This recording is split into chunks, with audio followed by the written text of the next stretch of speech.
Could you be over-refactoring? Reducing duplication feels like you're doing a good thing, but also refactoring feels like you've never finished. It always seems as though you can make one more refactoring and then you'll get a little bit closer to a perfect application. What if I told you that at the end of this process isn't what you thought? This process often reaches a peak of usefulness, and sometimes developers don't sense when they've crossed that boundary and started to make things worse.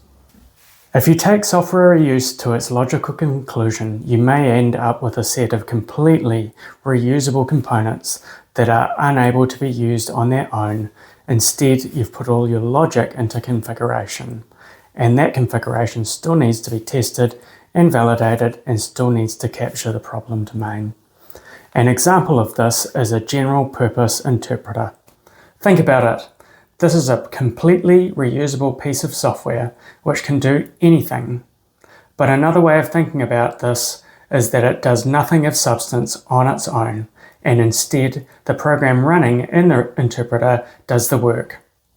We get flexibility and perhaps configurability by end users, but lose the properties of testability and specificity.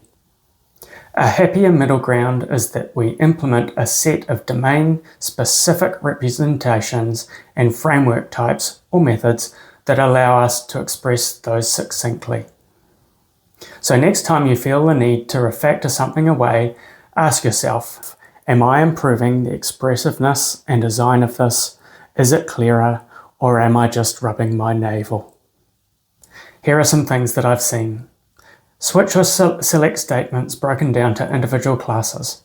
Sometimes switch statements are enough and can be plenty readable, and this has the benefit of keeping all of the relevant code in one place so that the developer can reason about it. Yes, sometimes switch statements can get unmanageable. State machines may be a special case of this, although I still often feel that extracting individual state classes goes too far. I have a love-hate relationship with the builder pattern for building parameter objects.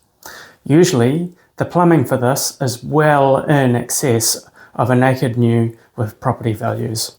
It's markedly better than a parameter pack though.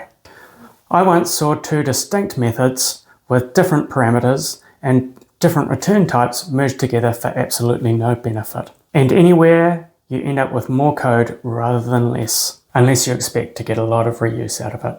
Have you seen refactoring gone too far? Let me know in the comments.